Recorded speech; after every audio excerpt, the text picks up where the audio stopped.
ગુજરાતમાં સ્ટાર્ટઅપ ઇકોસિસ્ટમને લઈને કોંગ્રેસે રાજ્ય સરકાર પર ગંભીર આરોપ લગાવ્યા છે.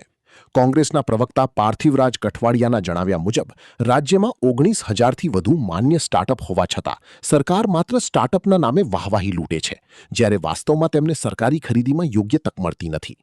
કોંગ્રેસનો દાવો છે કે સરકાર દર વર્ષે 80,000 કરોડથી વધુની ખરીદી કરે છે, પરંતુ સ્ટાર્ટઅપ પાસેથી ખરીદી ખૂબ જ ઓછી થાય છે. શું કહે છે, આવો સાંભળીએ. રાજ્યમાં ડીપીઆઈઆઈટી એટલે કે department four promotion of industry અને ટ્રેડ, ઇન્ટરનલ ટ્રેડ દ્વારા માન્યતા પ્રાપ્ત 19,000થી પણ વધુ સ્ટાર્ટઅપ ગુજરાતમાં છે. ગુજરાત સરકાર વારંવાર સ્ટાર્ટઅપ્સના નામે ગુલબાંગો પોકારે, વાહવાહી લૂંટે, પણ જ્યારે સ્ટાર્ટઅપ્સને લાભ આપવાની વાત હોય, પ્રોત્સાહિત કરવાની વાત હોય, તો ત્યાં ક્યાંક ને ક્યાંક તેમને સ્પર્ધામાંથી બહાર કરી દે. ગુજરાત રાજ્યના 19,000થી પણ વધારે સ્ટાર્ટઅપ્સ છે, વિવિધ ક્ષેત્રોમાં કાર્યરત છે.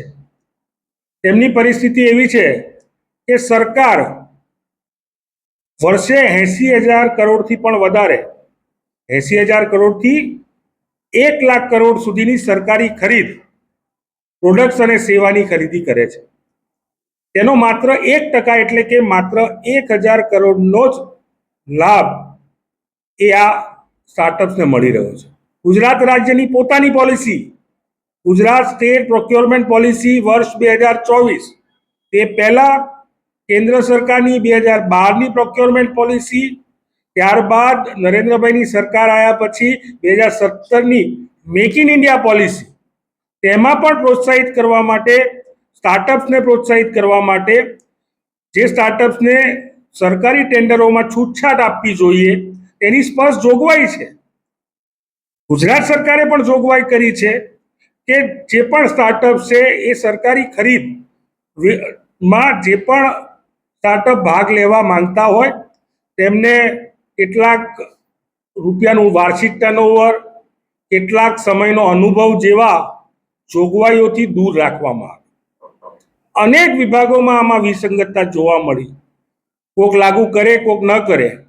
આ સ્પષ્ટ દર્શાવે છે કે સરકારમાં બેઠેલા લોકો, કારણ કે સ્પષ્ટપણે આદેશ છે, બોર્ડ નિગમ હોય, વિવિધ વિભાગો હોય, જેને કહી શકાય કે સ્થાનિક સ્વરાજની સંસ્થા હોય, તેમાં ક્લેરિટી છે કે તમારે જે ગુજરાત રાજ્યના સ્ટાર્ટઅપ્સ છે તેના માટે થઈ, તેને પ્રોત્સાહન આપવા માટે થઈ, અનુભવની જોગવાઈ હોય, વાર્ષિક ટર્નઓવરની જોગવાઈ હોય, તેમાં છૂટછાટ આપવી. પણ ક્યાંક ને ક્યાંક સરકારમાં બેઠેલા પોતાના મળતિયાઓ, પોતાના લોકોને કોન્ટ્રાક્ટ આપવા માટે, ટેન્ડર આપવા માટે, ખરીદમાં ફાયદો પહોંચાડવા માટે એવી કડક કાયદાઓ, એવા કડક નિયમો લાવીને મૂકી દે છે કે 20 વર્ષનો અનુભવ જોઈશે, 15 વર્ષનો અનુભવ જોઈશે, આટલા કરોડનું ઓછામાં ઓછું ટર્નઓવર થશે. અને આમ કરીને જે ગુજરાત રાજ્યના આપણા સ્ટાર્ટઅપ્સ છે, જે આપણા ઉદ્યોગ સાહસિકોએ, યુવાનોએ શરૂ કર્યા છે, તેમને સ્પર્ધામાંથી બહાર ફેંકવા માટેનું આ કાવતરું એ સ્પષ્ટપણે દેખાઈ આવે છે.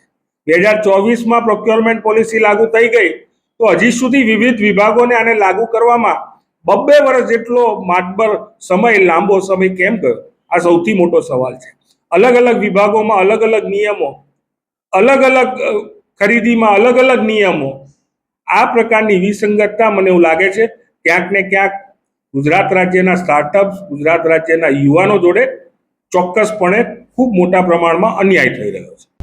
ऐसे ही अन्य खबरों के लिए चैनल को सब्सक्राइब कीजिए.